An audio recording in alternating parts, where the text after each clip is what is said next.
Greetings, everyone.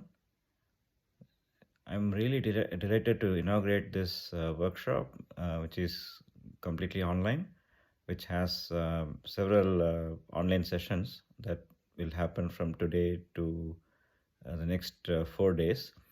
And we are very grateful to have Asian Development Bank Manila as our partner collaborator in this.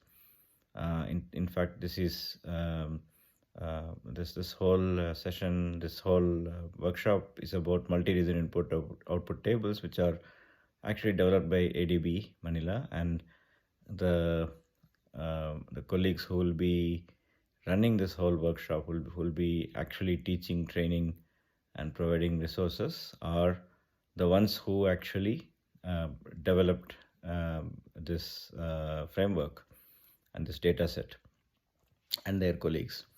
So this effort is in continuance with several initiatives we have been taking at the Trade and Commerce vertical of NITI MRIO in order to promote analytics and research capacity in the area of international trade policy in particular, and global economic analysis in general, which includes a variety of topics apart from trade.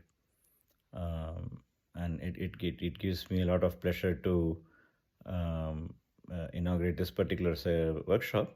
We have had several workshops in the past, or online sessions, seminars in the past, which primarily focused on different types of data sets and tools that can be used for trade policy.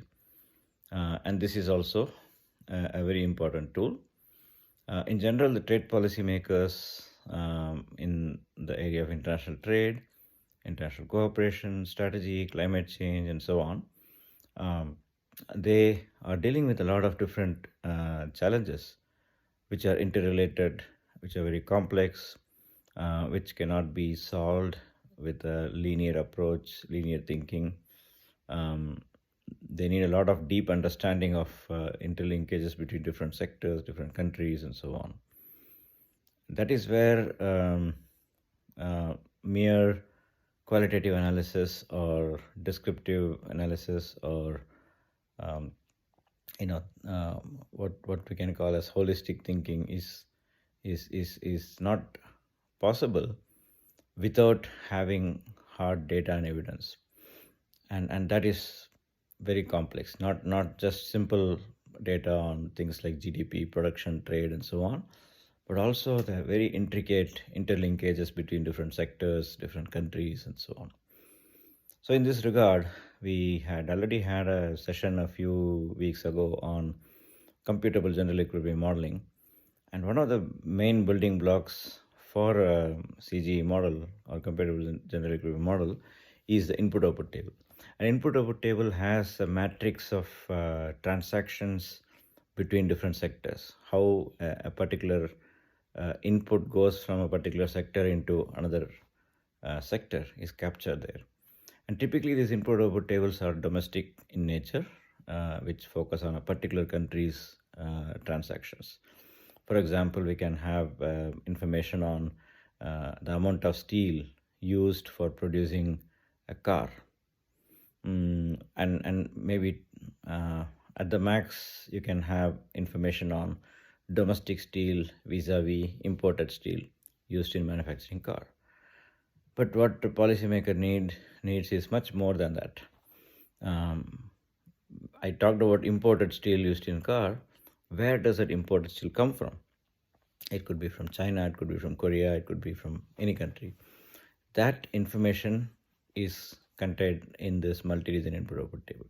So in the multi-region input-output table, you, for example, can track the exports of steel going in from, let's say, China into US auto industry, right?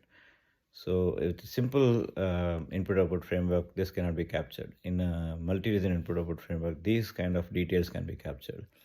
So this is just a very, very basic high-level intro on the multi-region input-output framework and how it can be useful for trade policy.